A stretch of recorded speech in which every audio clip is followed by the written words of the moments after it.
Bienvenidos al cuarto Simposio Regional de Educación Artística, evento creado por la Corporación IMA y concertado por el Ministerio de Cultura de Colombia. A continuación se presenta la ponencia, la educación e investigación artística como pilar en la generación de nuevo conocimiento, a cargo de la candidata a Magíster Cristina Ayala Arteaga. Buenos días para todos. Mi nombre es Cristina Arteaga, yo soy profesora investigadora de la Corporación Universitaria UTEC. Llevo ya 11 años de experiencia docente, 13 años como investigador y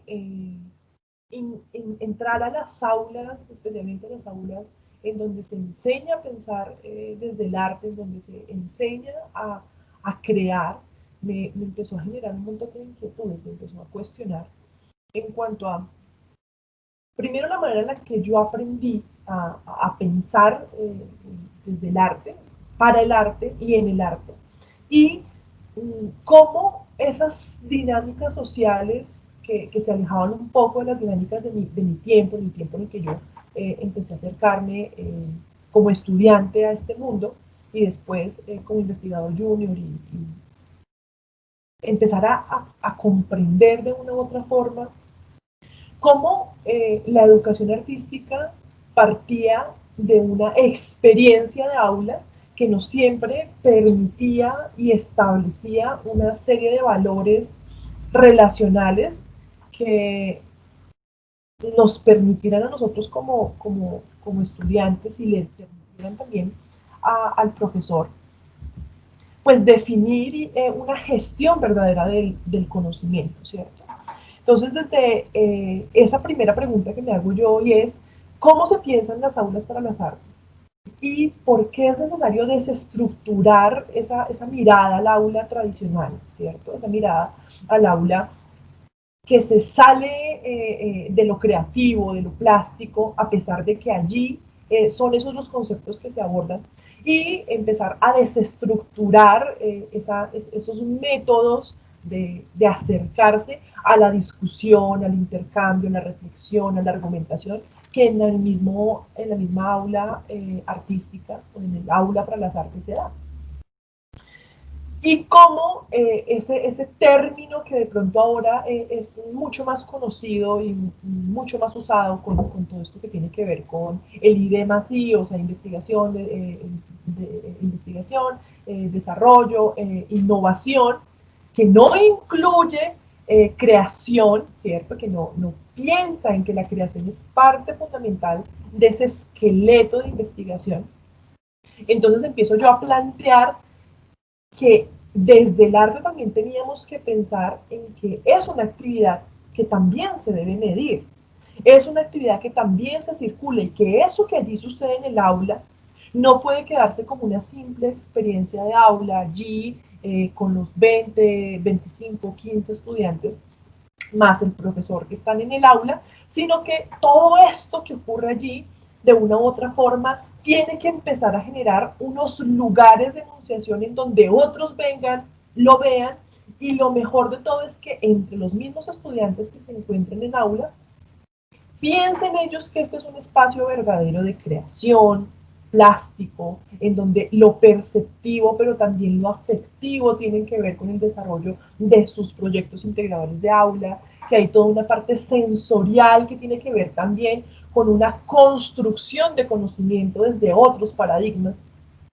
y que esta construcción de conocimiento que se plantea allí en estas aulas de las artes también puede ser medida. Si esta construcción de conocimiento de las aulas, ¿cierto? Que se establece en las aulas,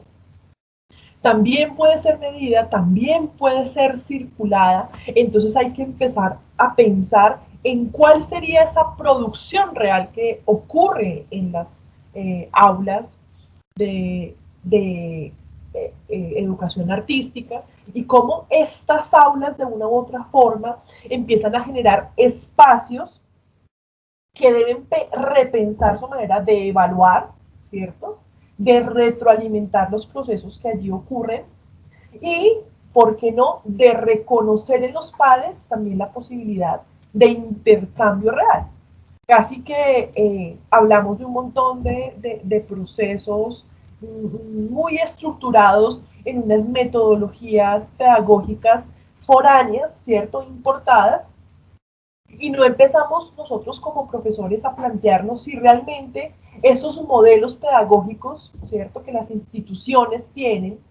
a los que muchas veces nos toca acogernos y diseñar microcurrículos que apunten a esos modelos pedagógicos establecidos, si realmente esos modelos de una u otra forma nos permiten a nosotros definir verdaderos lugares de intercambio entre los estudiantes, porque hay todavía una mirada a la educación muy vertical, en donde está el profesor que tiene una expertise, que tiene pues unos conocimientos definidos, que tiene establecidos unos procesos por los que, o una línea por la que de una u otra forma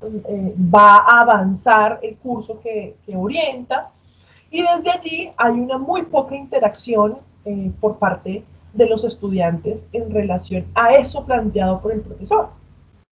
Y cómo cuando el estudiante se siente aportante en este proceso de construcción, aunque haya obviamente un objetivo claro, una meta clara, una definición clara de cómo lo van a medir, para qué sirve eso que hace en clase, cómo eso que construye con sus pares, que construye con el profesor, que construye en colectivo, que construye de forma individual, va a ser circular. De una u otra forma, eso establece una relación mucho más clara en cuanto a cuáles serían entonces esas, esas estructuras desde donde el estudiante va a empezar a aprender. Y que de una u otra forma el estudiante también pueda comprender no solamente cómo puede aportar a que esta dinámica de aula y esas didácticas planteadas por el profesor para poder definir esa serie de aprendizajes, esos conceptos que van a ser abordados en clase, van a darse, sino también empezar a establecer cómo el estudiante, desde su saber, desde sus preguntas, desde sus inquietudes, puede empezar a gestionar su propio conocimiento. Hablamos de la gestión del conocimiento, pero cuando vamos a lo cierto, hay discusiones de profesores, se dice que es que esa gestión del conocimiento empieza en maestría y que empiezas en posgrado, pero realmente eso no debe ser así. La gestión, o sea, que el estudiante sepa gestionar su conocimiento, debe ocurrir desde el mismo instante en el que es ingresado a esa institucionalidad para que empiece a comprender de una u otra forma cómo es que aprende. Y eso no estoy hablando que debe venir desde la universidad, eso es un proceso que debe venir desde la educación más básica. Desde allí hay un concepto que me parece súper importante porque integra muchas de las cosas y de las de los conceptos, de las ideas que traigo a esta ponencia, y es cómo el reconocimiento de qué es lo que hago, para qué lo hago y cómo los demás pueden contribuir a esta gestación de mis intereses, a ese reconocimiento de mis cualidades, para que de una u otra forma esas problemáticas que se van planteando en clase para ir siendo resueltas ya sea desde lo técnico, desde lo conceptual, desde lo ontológico, desde lo teórico, ya bueno, eso depende también de los enfoques que tenga cada uno de los cursos que está siendo orientado, pues sí se planteen problemáticas que de una u otra forma puedan los estudiantes apropiar y desde los cuales puedan encontrar una arista, una esquina de la que se puedan agarrar para empezar a cuestionar tanto eso que se les enseña, ese saber que de una u otra forma se pone sobre la mesa para que el estudiante lo observe, ¿cierto? Lo toque, así sea algo intangible, encuentre la manera de tocarlo, así sea de una manera intelectual, pueda discutirlo con sus compañeros, encuentre en la literatura, en la documentación, en la revisión de referentes, también una manera de empezar a pensar cómo eso que tiene que hacer puede de una u otra forma llevarlo a unos lugares, a unos pensares, a unos accionares, a unos imaginares y por último a unas preocupaciones puntuales que derivan de su realidad y de su contexto. Desde allí, la didáctica de la enseñanza es supremamente importante y cómo esa didáctica planteada por el profesor, que ahí es cuando el profesor se concibe como una herramienta para esa autogestión del estudiante de su propio conocimiento, empieza a establecer pues unas poéticas y unas poéticas de trabajo, ¿cierto? Que nos van a delimitar unas formas de apropiar el saber, unas formas de gestionar el saber, pero también, y lo más importante, son unas formas de que el estudiante cuestione todo cuanto aprende. Nuestras aulas están plagadas de estudiantes que no preguntan, de estudiantes que no cuestionan al maestro, de estudiantes que de una u otra forma tragan entero o si no lo hacen así, no les interesa generar una discusión dentro del aula porque tienen miedo a la evaluación. Cuando estas dinámicas se dan y el profesor no logra propiciar esos espacios de discusión y sobre todo de estudiantes que cuestionen lo que el profesor lleva a clase, es por eso que de una u otra forma esos productos que, que son construidos en estas clases son tan débiles a nivel conceptual, a nivel relacional, a nivel hasta teórico, porque el estudiante no genera una filigrana de relación con eso que ocurre allí en esta clase y empieza a plantearse desde lo que el profesor formula unos planteamientos y unas preguntas personales.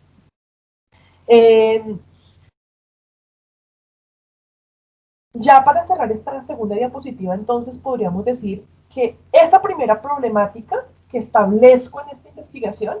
es creer que la enseñanza en arte solo se basa en la forma. Entonces tenemos clases muy orientadas a lo técnico, en donde así sea, por ejemplo, ilustración, eh, manejo de sonido, sonido directo, no sé, camarografía en el caso de cine, en el caso de diseño gráfico, no sé, color, psicología de la forma, en el caso de artes plásticas podría ser pintura, dibujo, escultura, nuevos medios. Llevémoslo a la disciplina que nos parezca, porque se aplica en todas las disciplinas de las artes, ¿cierto? Entonces, desde allí, cuando pensamos en que este es un problema solamente de la forma y que la enseñanza artística se basa solamente en la forma y en cómo debemos dotar a nuestros estudiantes de unas herramientas técnicas que evidentemente son necesarias, ¿cierto? Para que los productos tengan calidad, y para que de una u otra forma se establezcan dentro de los parámetros técnicos del arte, pero también hay que pensar en que la forma no es el fin de la educación artística, en que la forma hace parte de un proceso mucho más ampliado, hace parte de un proceso mucho más complejo. Y en la producción artística, entonces, eh, hay que pensar cómo estas asignaturas, estos espacios de construcción colectiva, que son las aulas, tienen unos lugares de convergencia de saberes que están mediados por los lenguajes del arte. Es decir, hay un montón de información de otros saberes, de otros conocimientos, de otras maneras de pensar el mundo que son sumamente valiosos en la construcción de esos productos de clase, porque hay que mirar esas otras maneras de observar el mundo, hay que fijarse en la ciencia, hay que fijarse en las ciencias humanas, en las ciencias sociales, en lo que ocurre en la interacción en la sociedad. Eso es casi que el motor de la producción artística. Pero desde allí hay que pararse desde los lenguajes del arte, ¿cierto? Y hacer una observancia de esos lenguajes del arte, hacer una revisión de esos lenguajes del arte en pro de esa convergencia de saberes, pero con el objetivo de una producción artística. Entendiendo que el arte de una u otra forma es el centro de un conocimiento profundo del mundo, ¿no? A mí me inquieta mucho una frase de Hipatia de Alejandría de hace un montón de tiempo, en donde ella escribe que hay que conservar celosamente el derecho a la reflexión, porque incluso el hecho de pensar erróneamente es mejor que no pensar en absoluto. A mí me inquieta mucho cuando uno llega a un curso, porque hay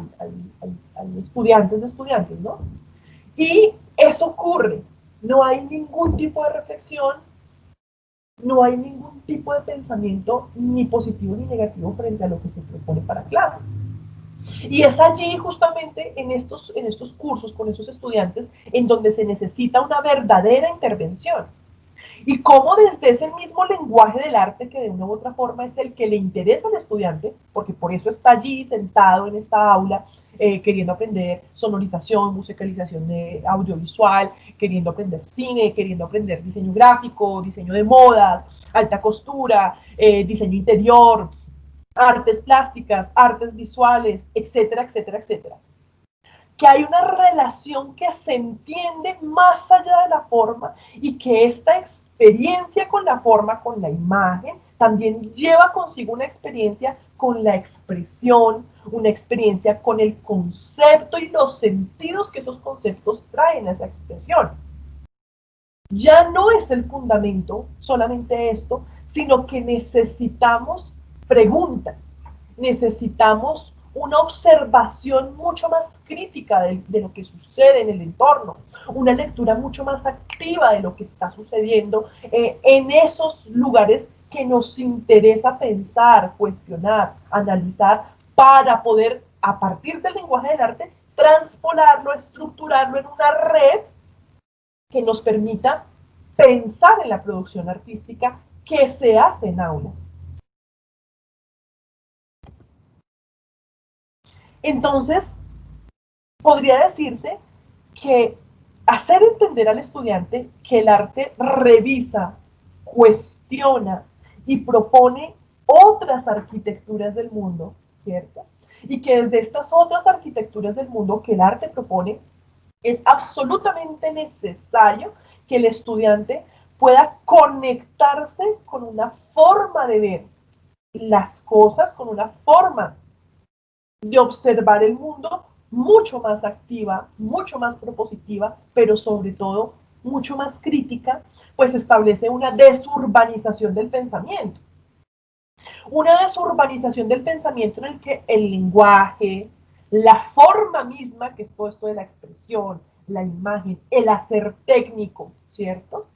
El concepto como desarrollo de la obra. Y muchas otras cosas son condiciones humanas que están insertas dentro de un montón de procesos que también requieren ser pensados, que también requieren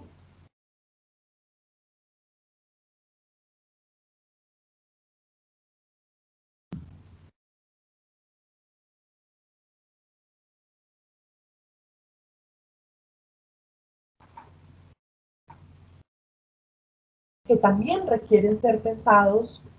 que también requieren eh, empezar a ser sujetos a una revisión de cómo esos seres, esos objetos, esos sujetos, esos espacios y esas materias se relacionan con lo que ocurre en su día a día, con esas cotidianidades que nos llevan a generarse esas preguntas. Ahora, eh, no puede ocurrir una construcción en aula si no existen preguntas que detonen y que establezcan una forma de estructurar el mundo. Esa construcción de preguntas que debe ser guiada por el profesor, por el maestro, es justamente allí donde está toda la base de lo que será esa producción del estudiante y cómo esa producción del estudiante se insertará en un contexto real, en un contexto vivo. ¿Cómo el profesor puede empezar a detectar en eso propuesto por el estudiante unas relaciones con el entorno? Unas relaciones que de una u otra forma generan o rupturas o construyen uniones entre eso que se define como seres, sujetos, objetos, espacios, materias, que son de una u otra forma que establecen unas inquietudes primarias, unas inquietudes bases en los estudiantes. Cuando se entiende que nosotros, ¿cierto? Necesitamos cuestionar lo que se nos enseña, que nosotros necesitamos empezar a plantear otras maneras que pueden partir de lo que el profesor propone, pero que no son solamente lo que el profesor propone, sino que van más allá de esa propuesta del profesor, sino que establecen unas miradas que van por fuera de los arquetipos, ¿cierto? Desde ahí es que realmente el estudiante puede gestionar su conocimiento. A mí me gusta mucho una frase que Carl Sagan no solamente empleaba en los textos que publicaba en revistas científicas de difusión, sino también en algunos de sus programas de Cosmos, de su programa Cosmos, que es tan interesante ese formato de programa. Y él decía, si no podemos pensar por nosotros mismos, si somos incapaces de cuestionar la autoridad, somos pura masilla en manos de los que ejercen el poder. Pero si los ciudadanos reciben una educación y forman sus propias opiniones, que eso es lo que nosotros debemos de una u otra forma motivar en las aulas de enseñanza y de educación artística, motivar las propias opiniones de los estudiantes, que ellos construyan su opinión desde sus propios criterios, pero una opinión fundamentada, estructurada, casi que urbanizada desde la desurbanización del pensamiento. Y él continúa diciendo, los que están en el poder trabajan para nosotros. En todos los países se debería enseñar a los niños el método científico y las razones para la existencia de una declaración de derechos. Con ello se adquiere cierta decencia, humildad y espíritu de comunidad. Yo le agregaría a esto no solamente el método científico, también enseñarles desde la cultura y desde la expresión y sensación de las artes, desde el sentimiento y la posibilidad de expresión de las artes.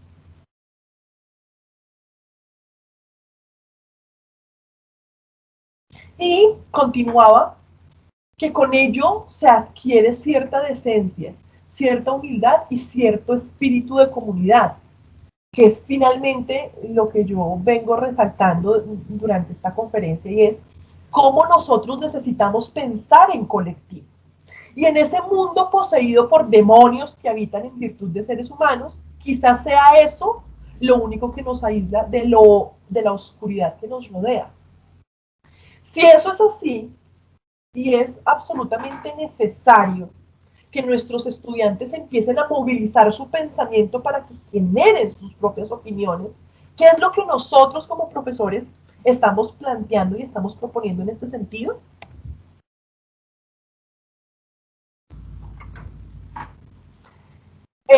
Para esto, bueno, hay tres formas de conocimiento: un conocimiento práctico, un conocimiento proposicional y un conocimiento directo, que son los que yo propongo para el desarrollo de una metodología de clase, en donde a través del diseño de preguntas, ¿cierto? En donde a través de la construcción de preguntas se pueda definir la sospecha como una plataforma para herramientas, para construir herramientas de aprendizaje, y de una u otra forma el conocimiento proposicional, que viene mucho o está muy cimentado en el método científico, nos permita saber qué y aprender para que desde allí nuestros estudiantes generen reflexiones que provengan de sus propias realidades e intereses, y puedan insertarlo en un conocimiento directo, que es responder preguntas procedimentales ya desde el campo técnico, que tengan que ver con ese instinto creador, con esa pulsión que llevan en su corazón,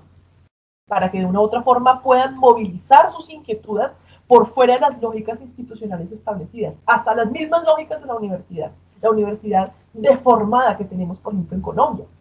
Y cómo todo esto tiene que verse desde la óptica de lo colectivo, del conocimiento como una construcción colectiva, en donde evidentemente desde el conocimiento artístico hay una verificación de ese conocimiento, hay una evaluación de eso que se conoce y por último hay una comunicación de ese saber.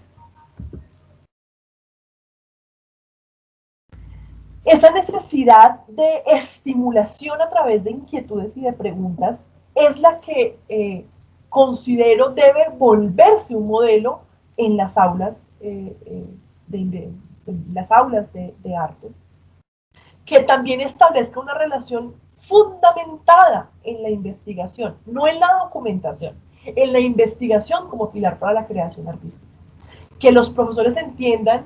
que la investigación no es enviar al estudiante a que consulte una página de internet, que la investigación es una experiencia transformadora del conocimiento. El arte es magia liberada de la mentira del ser verdad. Es así que para mí la sospecha en el aula,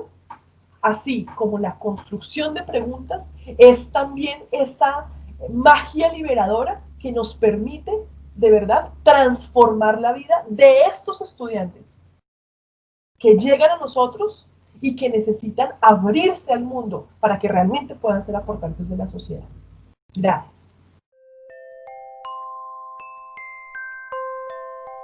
Gracias por acompañarnos en esta jornada del Cuarto Simposio Regional de Educación Artística, evento creado por la Corporación IMA y concertado por el Ministerio de Cultura de Colombia.